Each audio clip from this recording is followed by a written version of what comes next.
ஹிஜாப் போட்டுட்டு போகிறது தப்புனா காவி துண்டு போட்டுட்டு போகிறதும் தப்பு தான். பெண்கள் மறைத்துக் கொள்றதுல உங்களுக்கு என்ன பிரச்சனைன்னு கேட்குறேங்க. ஒரு வயது வந்த பெண் தன்னுடைய அங்கங்களை உங்களுக்கு காட்டணுமா? பொது இடங்களில் நாம் என்ன வேணால் அணிஞ்சிக்கலாம், நமக்கு அதில் ஒன்றும் குழப்பம் இல்லை. அது யாரும் தடுக்க பொருள், யாரும் தடுத்ததில்லை.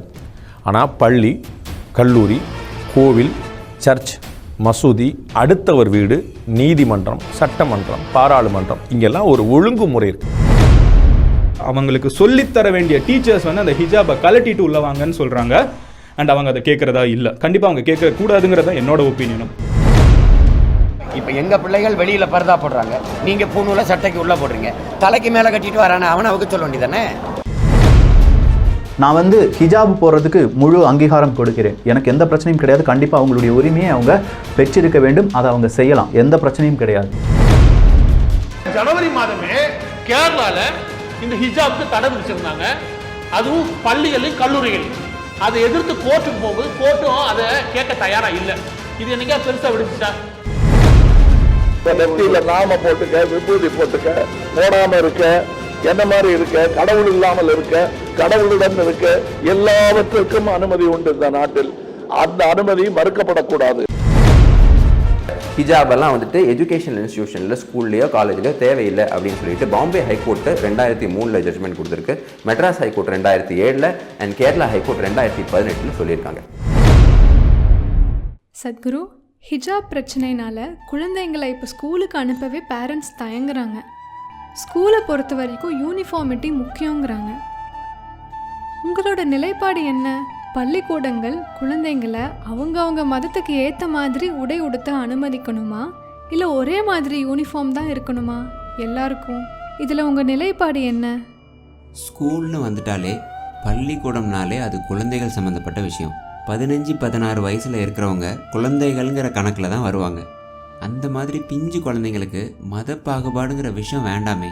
குழந்தைங்க மதச்சார்பு இல்லாமல் சுதந்திரமாக வளரணுங்கிறது ரொம்ப முக்கியம். இதை எப்படி பண்ணணுங்கிறத நாம தான் முடிவு பண்ணணும். கண்டிப்பாக நம்ம குழந்தைகளை மத பாகுபாடும் வெறுப்புணர்வும் இல்லாமல் வளர்த்த வேண்டியது நம்ம கடமை. நம்ம முன்விரோதத்தையும் பிரச்சனைகளையும் வெறுப்புணர்வையும் வேற்று மதத்தினர்கிட்ட இருக்கிற மோதல் போக்கையும் நம்ம குழந்தைகள் மேலே திணிக்கக்கூடாது. It's very important. ஒவ்வொரு மதத்தினரும் அவங்கவுங்க வழியில் இதை பண்ணிக்க முடியும். ஆனால் கண்டிப்பாக அடுத்த தலைமுறை, நெக்ஸ்ட் ஜெனரேஷன் இதே மாதிரி நாம் சிக்கிப்போன விஷயத்திலேயே அவங்களும் சிக்கிக்கக்கூடாது. அடுத்த தலைமுறையாவது இந்த தடையை உடைச்சிட்டு வெளியில் வரணும் தானே. It's very very important that we do that for every generation. இதை ஒரு அடிப்படை கடமையாக ஒவ்வொரு பேரண்ட்ஸும் ஒவ்வொரு டீச்சரும் பண்ணணும். அதாவது உங்கள் மத பிரச்சனையை குழந்தைங்க தலையில் தயவு செஞ்சு போடாதீங்க. ஆனால் சத்குரு, இது பேரண்ட்ஸ் சில்ட்ரன் பற்றின சமாச்சாரம் மட்டும் இல்லை. நம்ம முழு நாட்டோட அரசியலும் இதில் இருக்குது. அதை எப்படி மாற்றுறது? முழு நாடும் அப்படி இல்லை. சிலர் இதை முன்னெடுக்கிறாங்க தானே. அது சில பேர் தான். ஆனால் நாடு முழுக்க அப்படி நடக்கிற மாதிரி காமிக்கிறது நீங்கள் தான். ஏன்னா அவங்களோட கேமரா எல்லாமே அதைத்தானே ஃபோக்கஸ் பண்ணுது. நாங்கள் தெருவில் நடக்கும்போதோ வண்டியில் போகும்போதோ அப்படி இல்லையே. எப்போ டிவி ஆன் பண்ணுறோமோ அப்போ தான் இதெல்லாம். நீங்கள் தப்பான நியூஸை போடுறீங்கன்னு சொல்லலை, உண்மையை தான் சொல்கிறீங்க. ஆனால் அதை நீங்கள் பூதாகரமாக காமிக்கிறது தான் பிரச்சனை. அப்போ எங்களை குறை சொல்கிறீங்க? உங்களை குறை சொல்லலை, நடக்கிறத காமிக்கிறது உங்கள் கடமை. அதனால் உங்களை தப்பு சொல்ல முடியாது. நியூஸ் சேனல்களோட வேலையே அதுதான். சும்மா வெறிச்சோடி கிடக்கிற தெருவியாக காமிக்க முடியும்? அதில் என்ன செய்தி இருக்குது?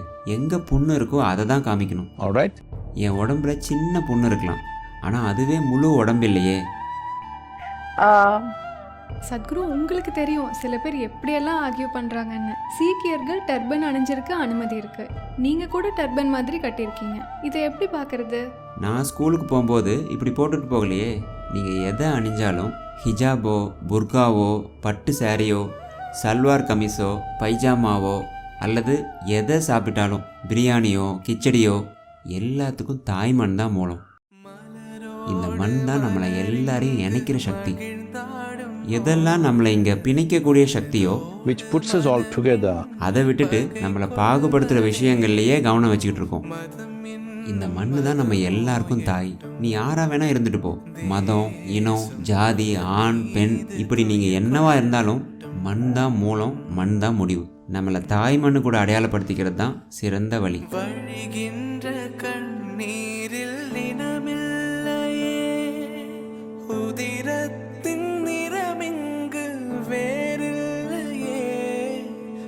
காற்றுக்கு திசை இல்லை, தேசம் இல்லை, மனதோடு மனம் சேரட்டும்.